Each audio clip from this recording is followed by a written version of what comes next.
Yun, so what's up mga pre? At mag-unbox tayo ngayon ng ating bagong laptop from Asus Republic of Gamers. So this is a ROG G16 Strix. Yun yung model natin. Hindi na natin elaborate pa kung ano pa yun. Ano? So kunin natin tong ating magical knife. Courtesy of Mr. Roland. Salamat sa kutsilyo. Okay, so mag-ingat lang tayo guys kung paano gumamit ng kutsilyo. Ano naman natin. Pasensya na, medyo magulo dahil nagbabarot-barot pa kasi ako. Mayroon akong mga papabagay sa Pilipinas. So ito na po. This is the moment of truth. Oop, ang purol ng kutsilyo mo, Roland. Okay. So, balik na natin. An apple a day, keep the doctors away. So, wala akong magiging karibal na doktor. Sabi nga nila. Alright. So, tataka ako, bakit ang laki-laki ng box nitong putragis na laptop na to, guys. No? You know, G edition, G16. Strix. So, yan. Galing pa yan sa Jarir, guys. Pinikap natin kanina. So, around parang 3 kilos na itong binubuhat ko to. Medyo mahirap mag-unbox ng isang kamay, ano? Yes! Republic of Gamers. Uy, may libreng bag, guys. Yeah! Salamat. Ito iniisip ko sana may bag ka akong kasama. So meron siyang bag na kasama, guys. Ganda. Knapsack siya, oh. Knapsack siya. Buksan natin, guys. Bago natin puntahan yung laptop. Paano ba buksan to? Ito, mayroong scotch tape.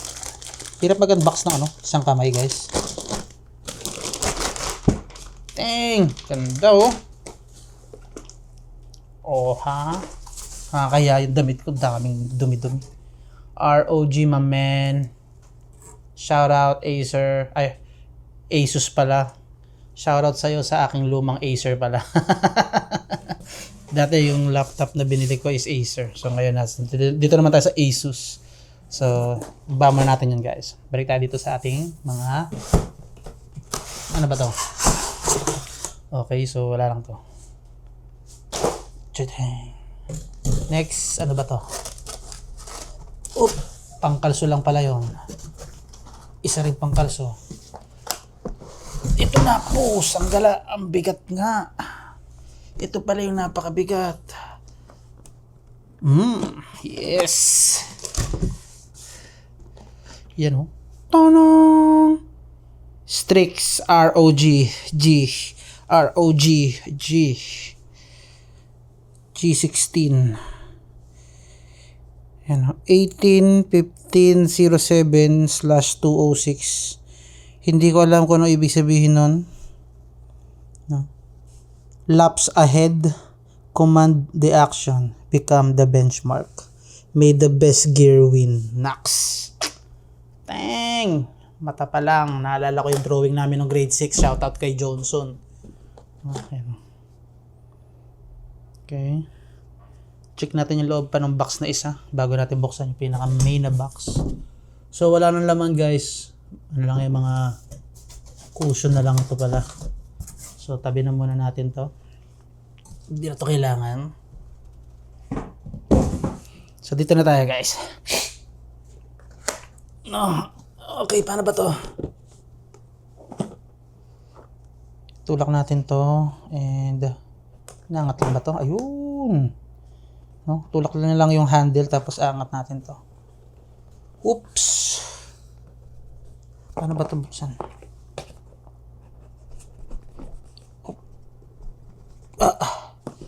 Ang hirap ng buksan ito.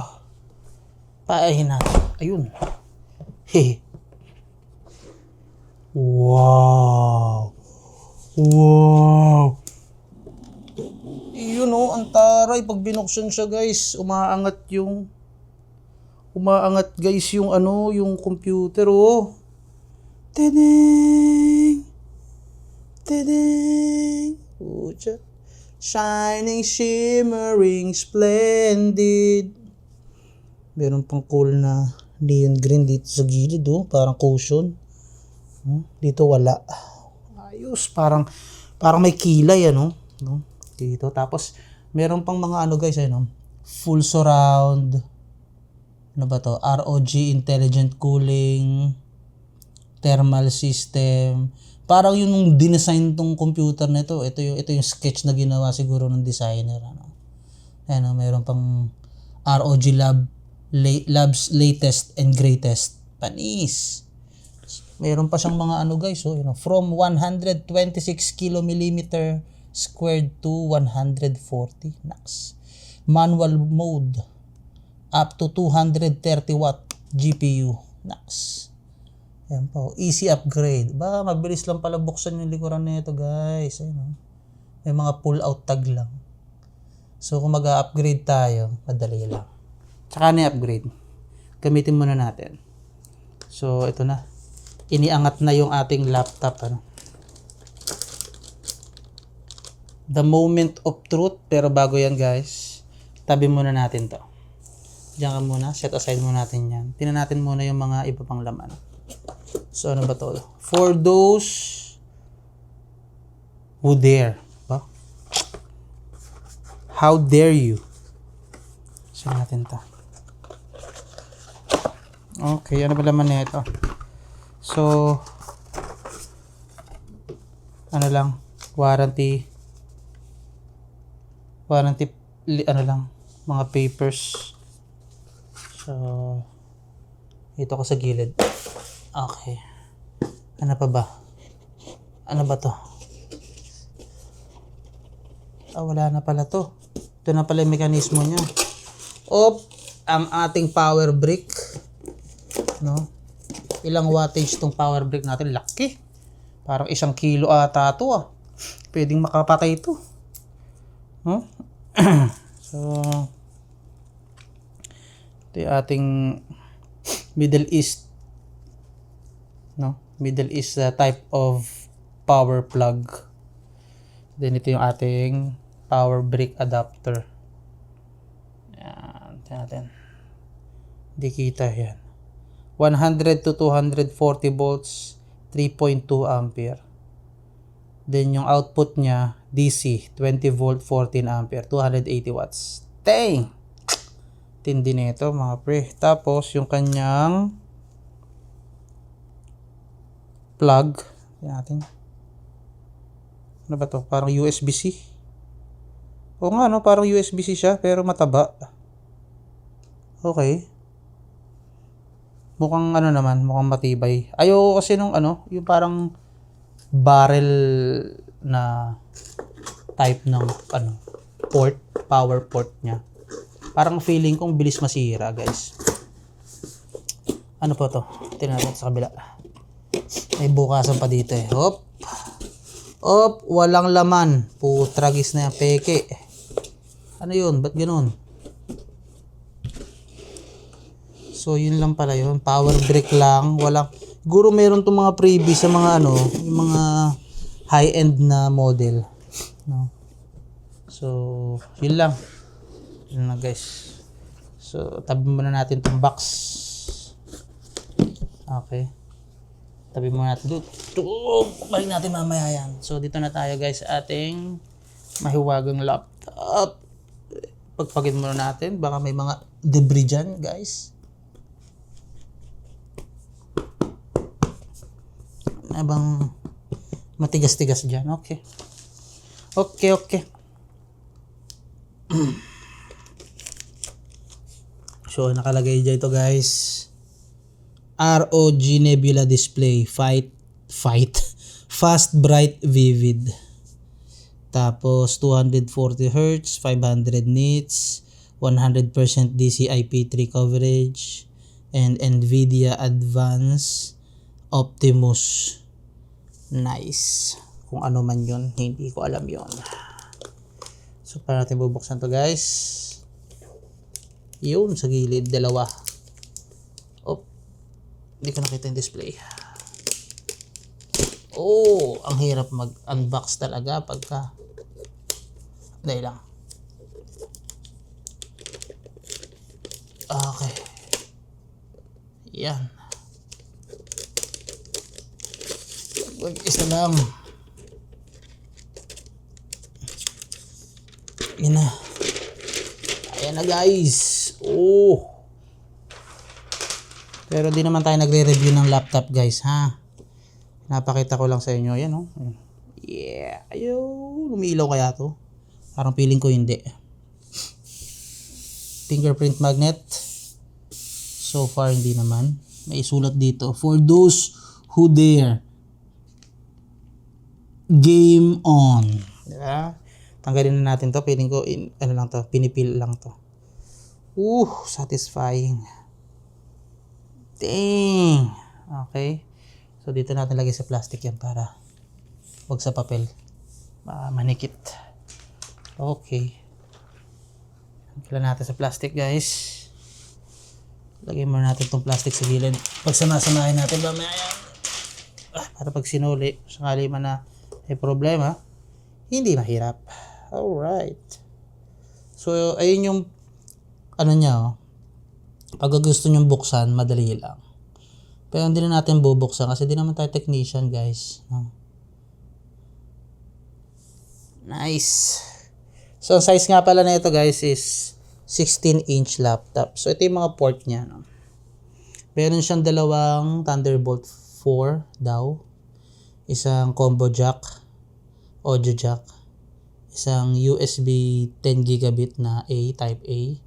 May 2.1 HDMI. Good up to 4K 60 frame per second ata. Then meron tayong RG45 socket. Then ito yung ano niya, yung power socket niya. Astig. Parang matibay talaga siya, guys. So mamaya ipa-plug in natin pagka bubuksan natin. Sa kabilang side, meron pa tayong dalawang tag 10 gigabit na Type A na USB. So goods tayo dyan. Sa likod, meron ba sa likod, guys? Tingnan natin sa likod. Okay, wala. Isang napakalaking radiator lang, guys. Sobrang laking radiator. Walang iya. Para kung may laptop na may sasakyan ng radiator. Okay, ito na po, guys. Sabi nila, pag magbubukas ng laptop, guys, gat maaari, sa gitna mo siya bubuksan. Okay? So, ayaw natin kukuhin. Dadalariin natin. Dahan-dahan. Okay, one hand opening, guys. Approve ba yan sa one hand opening? Dang, approve tayo, guys.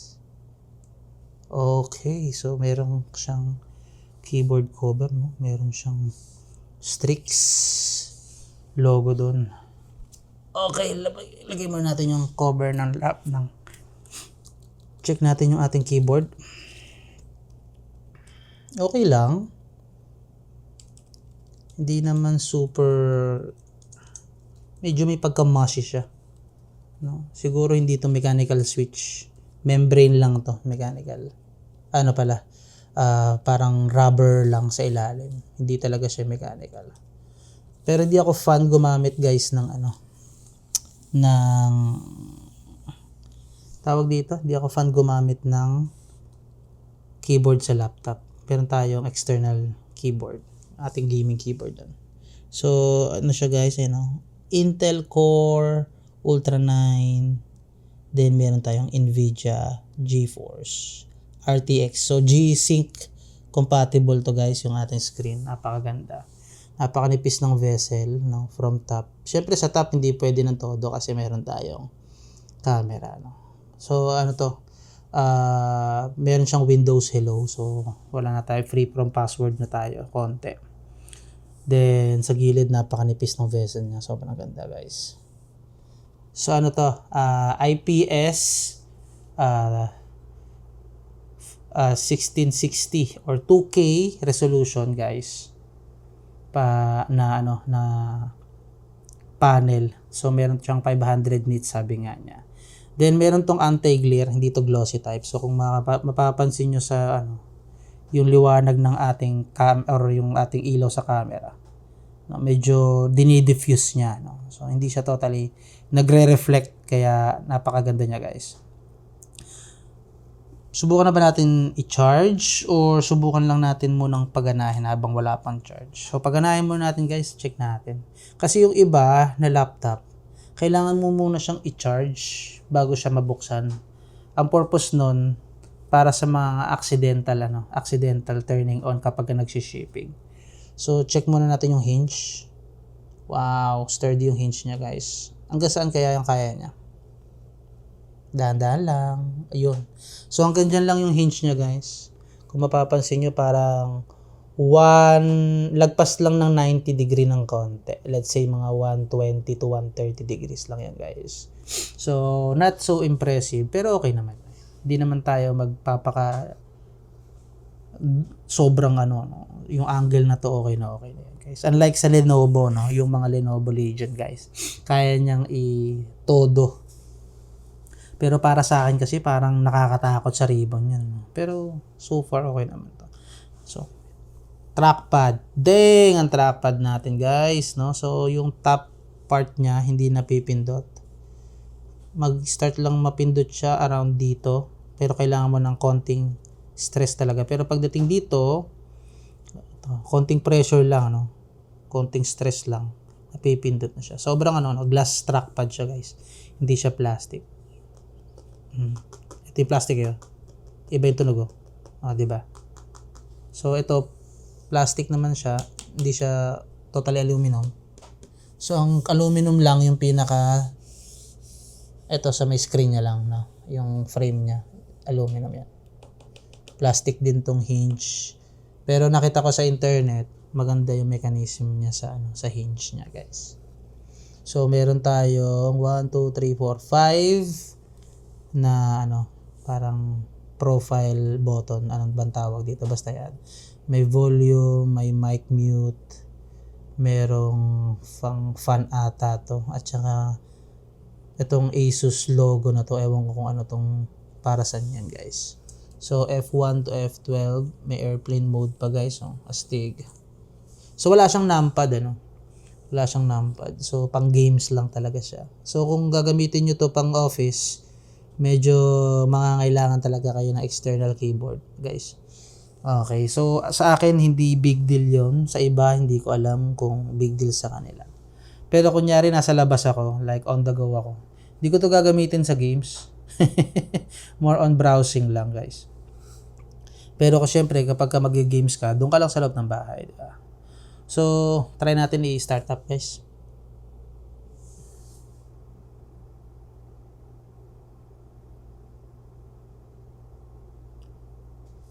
Medyo hindi ko yata nabuksan.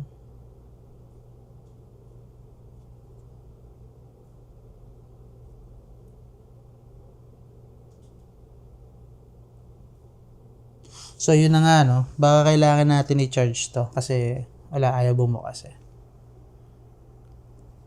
Sandali lang. Muna natin, i-charge muna natin.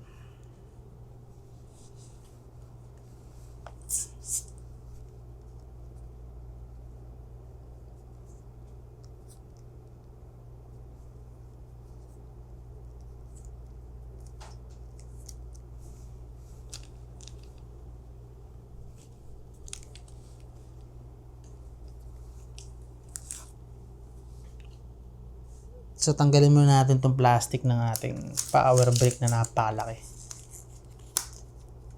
Kung para tanggalin to, guys. Sa gilid pala.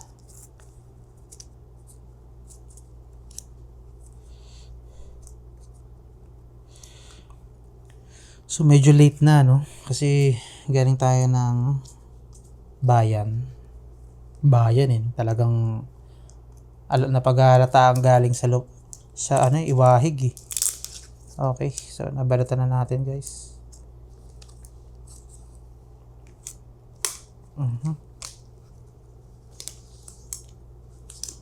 natin yan. Hindi natin kailangan pagkakaprotektahan yung plastic niyan.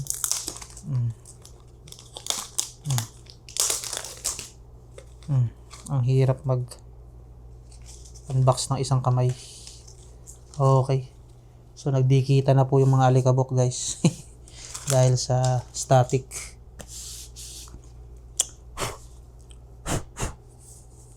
Nice. So, wait lang ulit.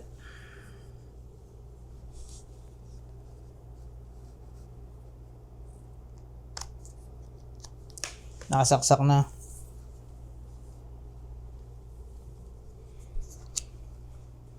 Kailangan lang natin i-plug sa outlet natin dito.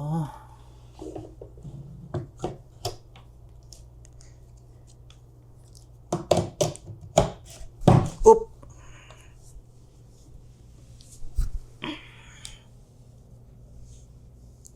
So, para siyang yan. Para siyang USB-C, no? So, kahit anong pormahan, hindi siya magiging problema pagka sinaksak natin siya. Nakakagulat naman tong nahulog na. So, kung makikita nyo, nag-appear siya na red doon. Nagja-charge siya, ibig sabihin. So, basically, baka wala tong charge, kaya hindi siya mabuksan. So, try natin i-turn on ulit. Yun, oh. Pucha, umilaw na. Ito na nga ba sinasabi ko, guys, oh. Wow! Yun, oh. May RGB ka agad. RGB, mga pre, no? Boom! For those who dare. Ganda ng RGB. Shhh. Gamers na daw talaga, mga pre. Yan na. So, kailangan natin yung cellphone natin kasi meron tayong MSN. Huh?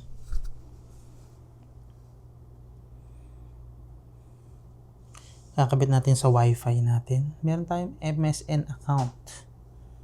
Yung Windows account. Huwag natin pakita sa camera. Okay. So, meron tayong MSN account dito. Ayan, oh. Wow.